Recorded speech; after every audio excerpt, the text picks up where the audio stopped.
अस्सलामुअलैकुम दोस्तों, आज मैं आपके लिए एक बड़ी ही कमाल की रेसिपी लेकर आई हूँ। यकीन मानिए खाने वालों का बस नहीं चलेगा कि बस खाते ही चले जाएं। हाथ रोकना मुश्किल हो जाएगा घर पर जब आप बनाकर खाएंगे ये इतनी मज़ेदार लाजवाब रेसिपी। तो चलिए हम देख लेते हैं किस तरीके से हमने इसे बना के तैयार किया है। इसके लिए यहाँ पर मैंने 2 कप बेसन के लिए हैं। 2 कप मेरे पास बेसन है। 1 चुटकी के बराबर इसमें मैं डालूँगी बेकिंग सोडा। नमक हस्बे ज़रूरत ऐड किया है। पिसा हुआ लहसुन का पेस्ट इसमें जाएगा आधा चम्मच। इसके साथ ही आधा चम्मच इसमें हम डाल देंगे सफ़ेद ज़ीरा। अब इसमें थोड़ी सी लाल मिर्च का पाउडर ऐड करेंगे, तकरीबन आधा चम्मच। अब इसमें थोड़ा थोड़ा सा पानी शामिल करेंगे और इसका एक थिक सा बैटर बना के तैयार कर लेंगे।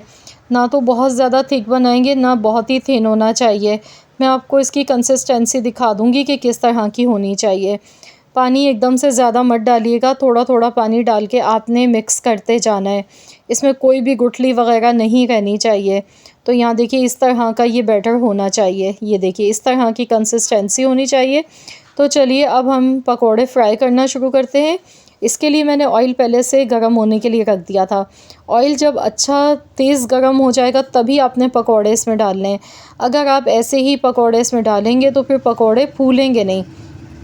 तो यही एक इसकी मेन ट्रिक होती है। अगर आप भी चाहते हैं कि पकोड़े जालीदार अंदर से सॉफ्ट मक्खन की तरह मुलायम बने, गुठली ना बने, तो ऑयल आपका तेज़ गर्म होना चाहिए। तेज़ गर्म ऑयल में आपने पकोड़े डालने हैं।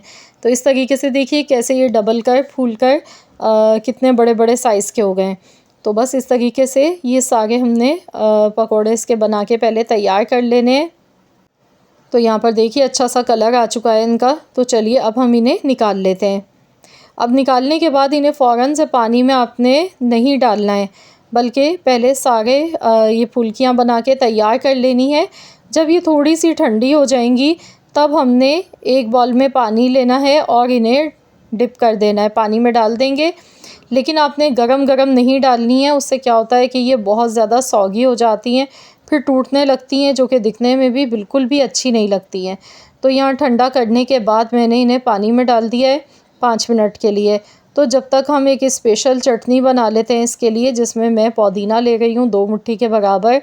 मेरे पास लाल वाली मिर्चें हैं, आप हरी मिर्चें भी डाल सकते हैं, इससे कलर खूबसूरत आएगा। 5 अदद मैंने मिर्चें डाली हैं। थोड़ा सा मैंने लहसुन डाला है, 5 से 6 जवे। आधा चम्मच ज़ीरा है, आधा चम्मच काली मिर्च मैंने ली है। नमक हस्बे ज़रूरत इसमें ऐड कर देंगे।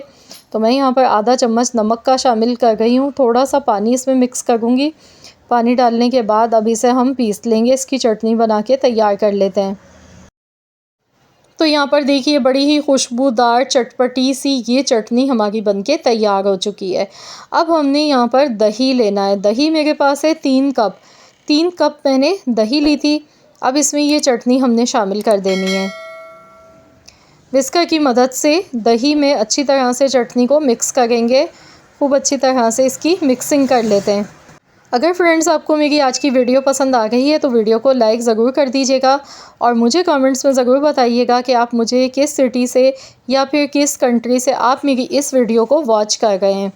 तो यहाँ पर देखिए मैंने दही अच्छी तरह से मिक्स कर लिया। अब जो हमने फुल्कियाँ बना के रखी हैं, अब हम इसमें शामिल करेंगे हाथ के हाथ। तो यहाँ पर इन्हें अच्छी तरह से हमने हाथों से दबा के इनका पानी पहले निकालना है। बस इसी तरीके से सारी फुल्कियों को हमने इनका पानी निकाल कर डालते जाना है। पानी नहीं होना चाहिए, हल्के हाथ से दबाएंगे, इनका पानी निकालेंगे और दही में हमने इन्हें डाल देना है। दही का कलर देखिए चटनी की वजह से कितना खूबसूरत आया है।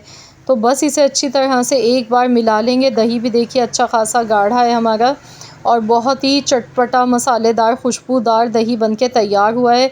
इसमें जब हम इस तरीके से फुल्कियाँ बना के डालेंगे तो ये बहुत ही लाजवाब हमारे दही बड़े बनके तैयार होंगे। अब लास्ट चीज़ हमने एक और इसमें डालनी है जो कि इस रेसिपी को 4 चाँद लगा देगी। तो यहाँ पर मैं इसमें डालूँगी भेलपूरी। भेलपूरी मैंने ली है जो कि बहुत ही मज़े की लगती है दही बड़ों के साथ। ऐसा लगता है जैसे हम किसी महंगी स्ट्रीट पर बैठ के खा गए हैं। बिल्कुल बाज़ार वाला टेस्ट आता है। साथ में आप इमली की खट्टी मीठी चटनी भी इसमें ऐड कर सकते हैं।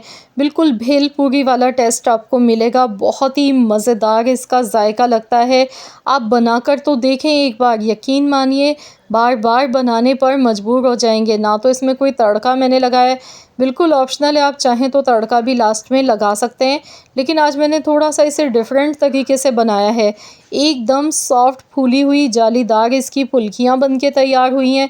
दही बहुत ही मज़ेदार बना है, फ्लेवर बहुत मज़े का है इसका।